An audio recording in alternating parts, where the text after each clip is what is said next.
maternelle, c'est l'endroit pour apprendre à apprendre. On peut faire des jeux, puis on apprend beaucoup de choses. On peut jouer dehors. On fait des bricolages à l'école. On fait des casse-têtes. On peut jouer dans le coin de la maison. Là, on écoute de la musique avec des écouteurs. La maternelle, c'est vivre à 5 ans.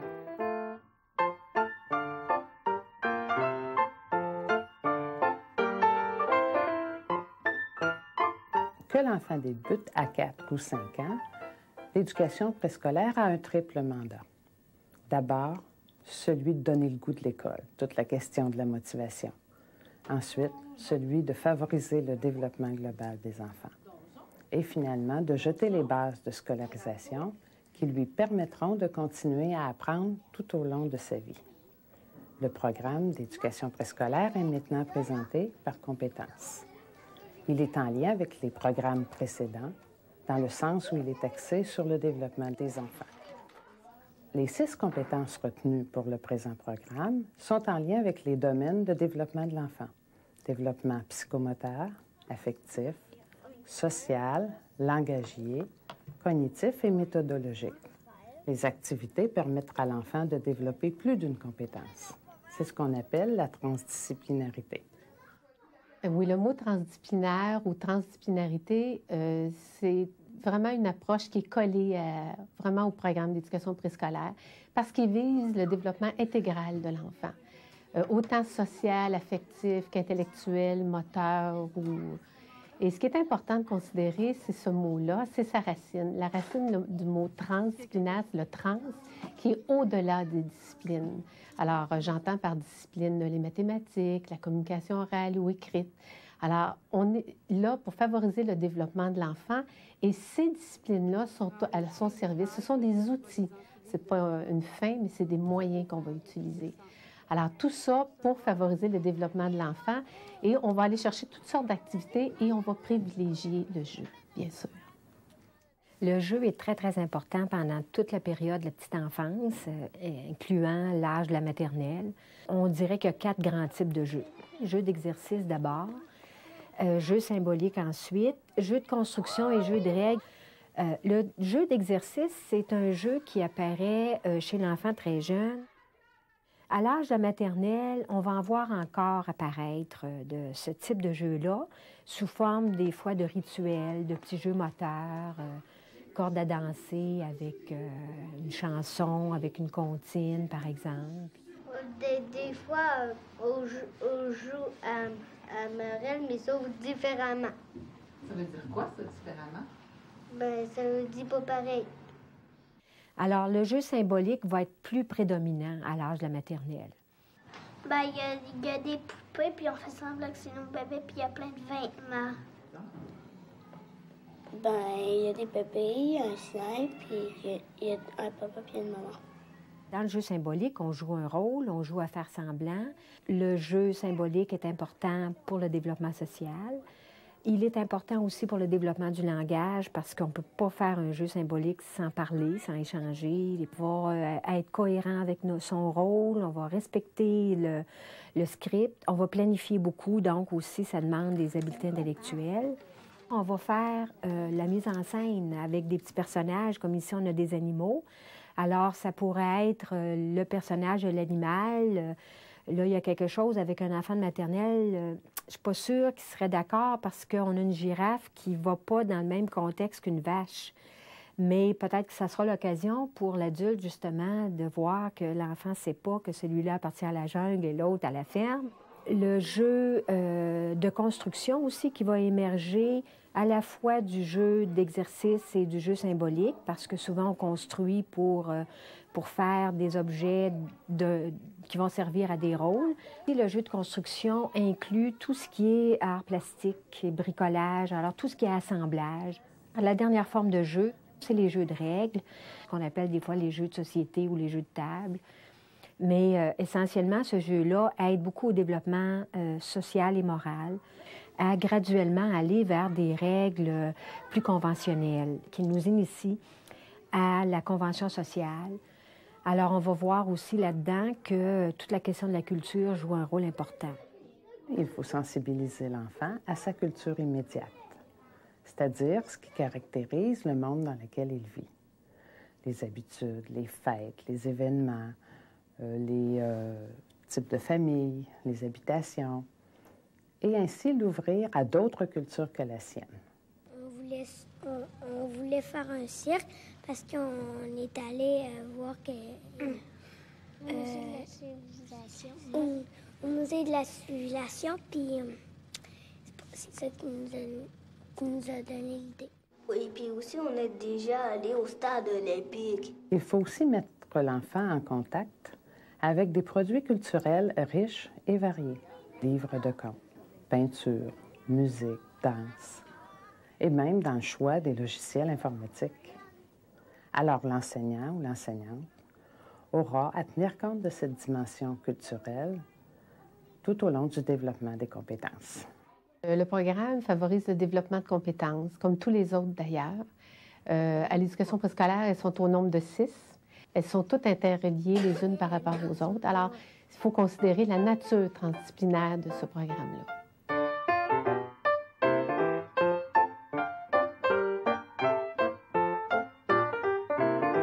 La première compétence du programme, c'est l'enfant agit efficacement sur le plan sensoriel et moteur dans différents contextes. Agir sur le plan sensoriel, c'est goûter, toucher différentes textures, produire des sons, utiliser des matériaux tels l'eau, le sable, la pâte à modeler. Et dans différents contextes, c'est à la fois les contextes de lieu et de saison. Par exemple dans la classe, mais aussi au gymnase, dans la cour, lors des sorties. Évidemment, ça réfère au développement psychomoteur de l'enfant. Tout ce qui se rapporte à son développement de motricité globale, de motricité fine, de schéma corporel, de situation dans l'espace. Au niveau de sa motricité globale, c'est sûr qu'il va grimper, il va sauter, il va ramper, il va tourner, il va pivoter. On va l'amener à faire différentes actions, autant à l'intérieur, dans un gymnase qu'à l'extérieur.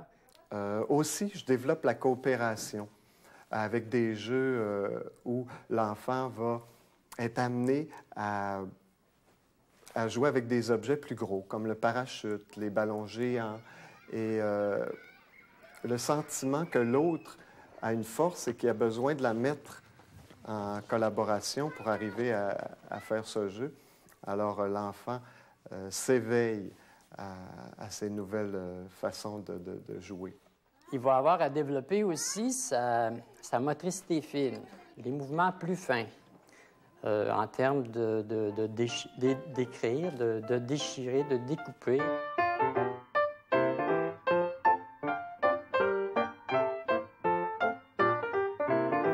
La deuxième compétence, c'est l'enfant affirme sa personnalité.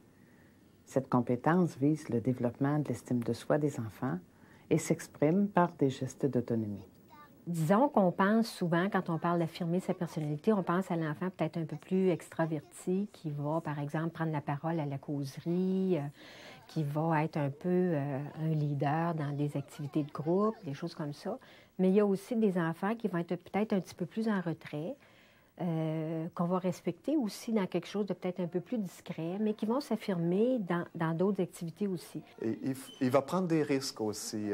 Et dans ça, mon rôle, c'est de l'aider, de ne pas perdre confiance non plus en lui quand il y a des défis qui sont au-delà de ses capacités. Alors, c'est très important pour l'émergence de l'estime de soi. Tout ce qui s'intéresse, ses besoins, ses sentiments, ses désirs, tous ces éléments-là qui font partie de lui, il va falloir qu'il apprenne de plus en plus à y mettre des mots, qu'il apprenne de plus en plus à les exprimer. Ça va se faire de différentes façons en classe. Ça va se faire au niveau, par exemple, des causeries. Ça va se faire au niveau de formulation de projets quelconques en groupe. Ça va se faire au niveau de discussion par rapport à des événements qui se sont produits sur la cour d'école ou ailleurs.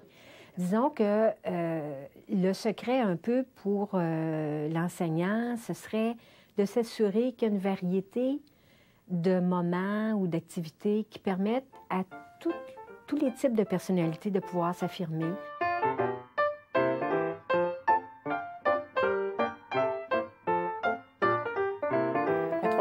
compétence, la compétence à interagir de façon harmonieuse avec les autres, touche tout le volet du développement social de l'enfant.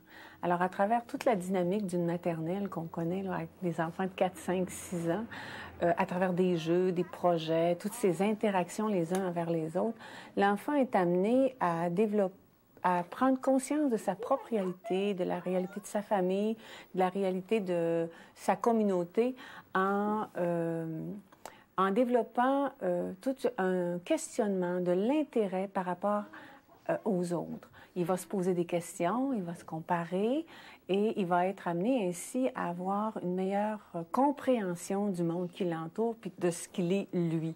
Alors ça, c'est un des premiers volets de cette compétence-là. Le deuxième volet, les habiletés, collaborer, à interagir avec les autres d'une façon à prendre sa place dans un groupe, donner ses idées, prendre du temps pour dire comment ils voient des solutions dans la vie de groupe. On va travailler aussi avec des jeux de société, des jeux de coopération où il y a certaines règles à partager, où les enfants doivent attendre leur tour de jeu, par exemple. Même des éléments comme la situation des jeux symboliques dans le coin de la poupée est aussi un élément pour développer des façons d'entrer en relation de façon harmonieuse. Et il y a aussi la dimension résolution des conflits. On sait à cet âge-là, c'est l'âge où on commence à prendre sa place, on se reconnaît un petit pouvoir et on ne sait pas trop comment la prendre avec des mots. Alors, on va leur apprendre progressivement, avec l'aide de l'enseignante, à voir une démarche de résolution de conflits, voir ce qui se passe, donner des solutions, les essayer, les évaluer. On dit de régler nos problèmes. Il faut régler nos problèmes. On y dit avec des mots, puis on y dit avec des mots gentiment, puis après ça, il y a notre ami. Et développer toute la dimension progressive de la collaboration vers la coopération. Partager, échanger, faire un projet ensemble, puis se partager la colle, les crayons. Il peut être beaucoup plus simple de donner un étui de crayon à chaque enfant, marqué à son nom, puis lui dire, bien, utilise-le. Une situation où les enfants ont à partager les outils au centre d'une table devient une situation d'enseignement à ce niveau-là. Toute cette dynamique qui fait en sorte que l'enfant, progressivement, devient de plus en plus habile à interagir avec d'autres et à s'éduquer à la citoyenneté si on le regarde à plus long terme.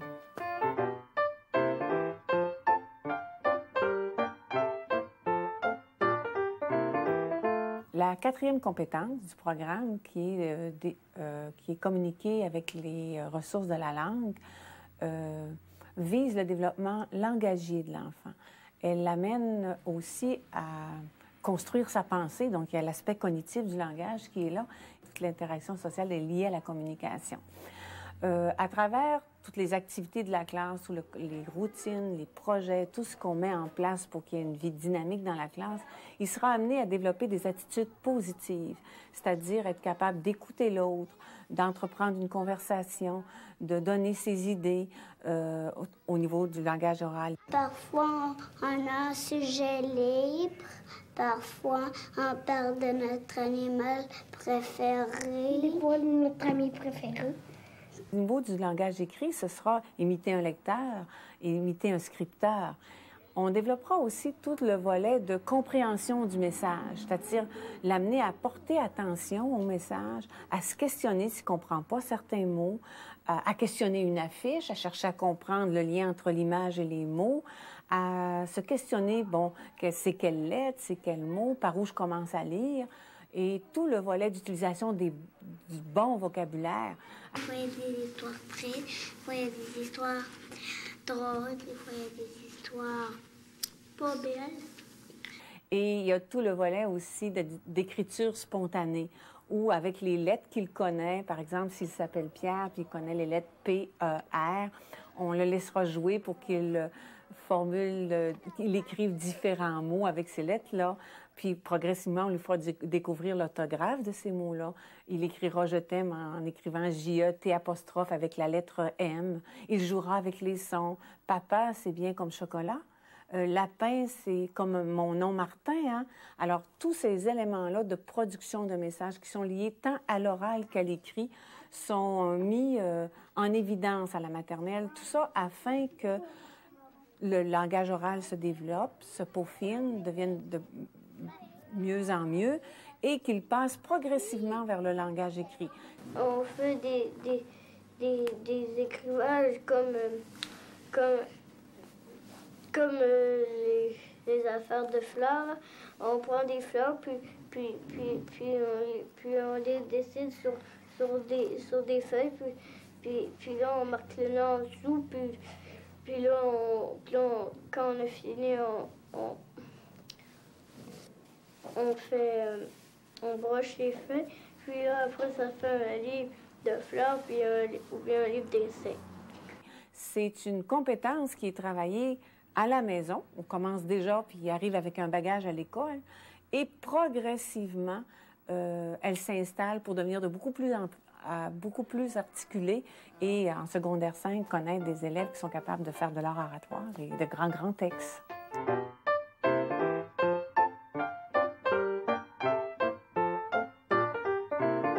La 5e compétence, construire sa compréhension du monde. Cette compétence-là vise d'abord le développement cognitif de l'enfant. Et la maternelle, c'est vraiment un lieu extraordinaire de stimulation intellectuelle pour les enfants. On va faire un tourbillon. Là, ça va faire un tourbillon. Tu vois? C'est une expérience. C'est pas comme ça quand... Tu vois, le tourbillon, tu vois, un tourbillon, ça fait un tourbillon. Tu vois? C'est comme ça. C'est comme un vrai tourbillon. L'enfant, sa porte d'entrée, son moyen privilégié, c'est le jeu. C'est l'action et non pas les exercices systématiques. Alors, cette compétence-là vise vraiment à amener l'enfant à exercer sa pensée, mais cette fois-ci de façon plus claire, plus consciente finalement, parce qu'il le faisait avant aussi.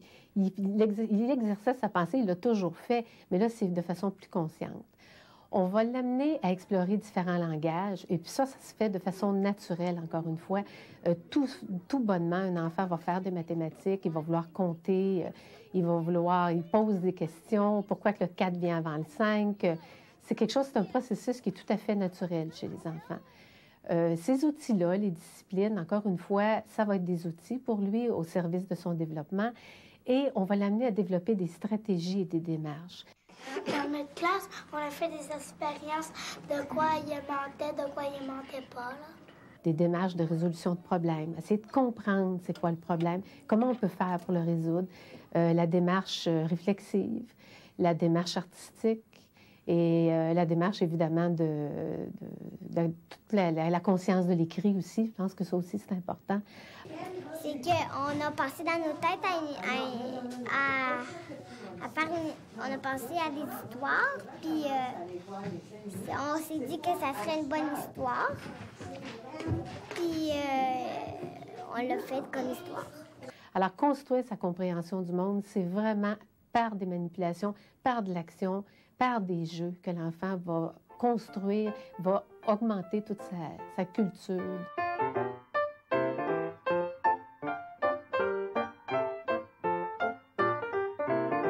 Mener à terme un projet. Cette compétence-ci, d'après moi, elle est complémentaire à la 5e. Avec cette compétence-là, on veut les amener à s'engager, selon leur développement, bien sûr. Les amener à aller un petit peu plus loin puis partir de leurs intérêts. Et on a remarqué que quand on prend le temps d'aller chercher leurs intérêts, ils sont davantage motivés également. Et c'est souvent pas les intérêts auxquels on avait pensé. Une fois que ça c'est fait, allez voir les compétences antérieures des enfants sur le sujet. S'ils manifestent l'intérêt, c'est qu'ils connaissent des choses sur ce sujet-là. Je pense que j'en sais plus sur les diamants. Là, il y a le diamant blanc, transparent comme transparent, là. Je prends un diamant. Ben oui. Ben, c'est un diamant, mais c'est un diamant. Quand on fait des petits projets, que ce soit un projet qu'on est tout seul, un projet qu'on fasse en équipe ou un projet de classe qui est en fonction des intérêts des enfants, ils sont capables de se fixer des buts. Moi puis toute l'équipe, on a choisi de prendre un carton dur, puis après on a choisi de faire de la peinture, mieux du crayon. Puis on a fait un dragon serpent. Ils seront capables de transformer les idées qu'ils auront apprises. Et c'est ça, faire un petit projet, finalement. C'est transformer les idées, c'est s'engager, mais tout en utilisant sa créativité, évidemment. Ben, c'est là qu'on met les roues, c'est là en dessous. Non! Ben oui, d'habitude, les Blanc-Charlotte, le dessin, il est en dessous. Et à la fin de tout ça, c'est de partager la démarche qu'ils auront faite. Parce que la démarche est davantage importante que le produit fini qu'ils auront. Alors, ce qui est important de retenir, c'est que les enfants vont mener à terme des projets à leur convenance, selon leur type de développement aussi. Les enfants sont capables d'évaluer ce qu'ils ont fait, portent un jugement sur leur engagement, sur l'énergie qu'ils y auront mis. Et là, finalement, une fois qu'ils ont fait ce retour-là, je pense qu'ils ont complété la boucle et que c'est là qu'on voit qu'ils sont capables de faire des transferts ensuite.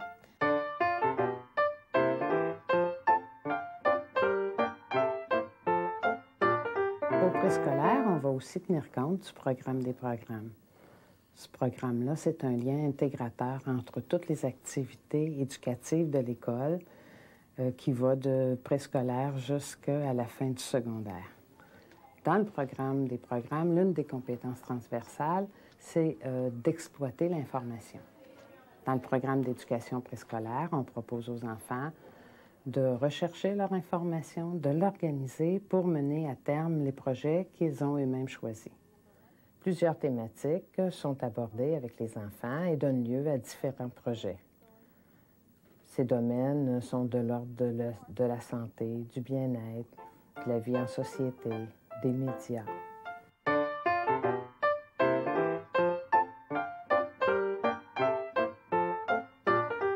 L'enseignant de maternelle a plusieurs chapeaux, comme tous les enseignants d'ailleurs. Il est au départ, il est un médiateur, il est un leader, il faut le dire. Il n'y a pas à laisser les enfants nécessairement prendre toute la place. Il est aussi dans le groupe. Vous avez un juste milieu qui est caractérisé par les interventions d'un adulte qui est sensible au niveau de développement des enfants, qui sait lire où est-ce que les enfants en sont, et donc, à partir de ça, va les pousser vers quelque chose de plus avancé. Alors, cet adulte-là, il n'attend pas que ça se passe, il prend le temps de voir où on en est, mais il va faire des interventions qui sont adaptées au niveau de l'enfant, mais qui vont l'amener un peu plus loin. On va travailler pour qu'ils puissent, le plus possible, l'amener à nous poser des questions. Alors, tous ces principes-là vont guider les interventions plus directes de l'adulte avec l'enfant, mais aussi le climat qui va instaurer dans la classe, le style de gestion, le type de discipline, où les enfants vont être mis à contribution, où ils vont avoir à participer. Alors, normalement, en maternelle, les enfants ont assez de maturité pour être capables de donner leur opinion. On est capable d'en tenir compte. On va les ramener aux décisions qu'ils ont prises. Alors, ça se reflète dans l'organisation pédagogique, ça se reflète dans le type de classe, ça se reflète dans les interactions elles-mêmes, entre enfants et de l'adulte aux enfants aussi. L'intervention va aussi, le plus possible, faire en sorte que l'enfant soit en action, soit en expérimentation.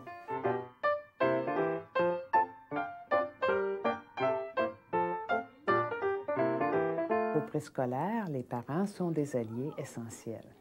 Ils offrent et offriront à l'enfant le soutien tout au long de sa vie scolaire, particulièrement le soutien affectif, essentiel aux apprentissages. C'est donc important de créer une relation de confiance mutuelle pour assurer la collaboration entre la maison et l'école. Ils viennent nous porter des collations.